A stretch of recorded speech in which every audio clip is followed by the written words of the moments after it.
The floodwaters in Cave Valley in St. Anne may have receded, but the fear that the once thriving business district may never fully recover is slowly rising to the surface. Now, more than a month after the passage of Hurricane Melissa, the rural community is still gasping for economic life. Sandy Williams has this update.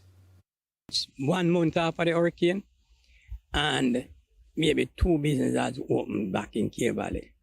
There are three.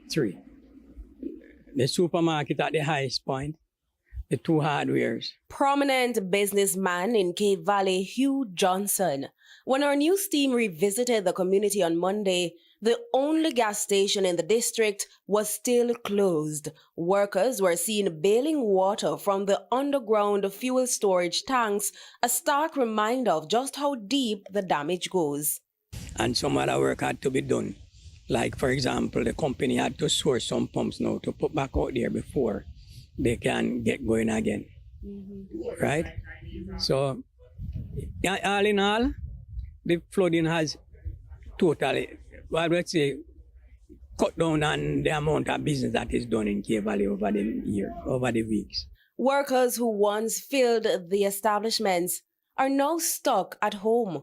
Before the storm, staff were already on reduced hours, 2 or 3 a day, but Melissa forced a full shutdown. Like for the supermarket and the supermarket that used in the building, they are out since then. They are planning now to come back, get back on track by the end of this week. So all those persons has to stay home, right? The restaurant that I used to do, those people have to stay home yet because we're still refurbishing and trying to get things together. And the truth hits even harder. 90% of the business that used to be done in Cave Valley is still closed.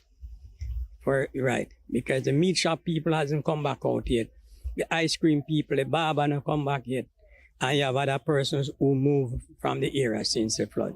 The Cave Valley that Mr. Johnson remembers feels like a different world. People used to come from St. Mary, Hanover, all over the country to come and sell at Cave Valley Market. But today, you might find 3 or 4 vendors in the market, and they are local vendors. A tobacco company used to operate in the community, employing dozens. But after repeated floods, they packed up and left. And now, even investors are stepping back. The flooding basically drive away investors. The biggest employer left is the Barron Hall Coffee Farm, and this season should have been peak harvest. Instead, crops were wiped out. I, for one, was looking at maybe 100 to 200 boxes of coffee, and I don't see my getting there again because most of the coffee fall off, and when it fall off, and what didn't fall off, birds eat it.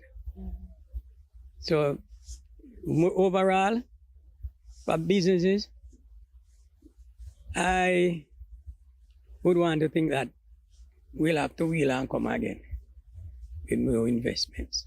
Sandy Williams, TVJ News.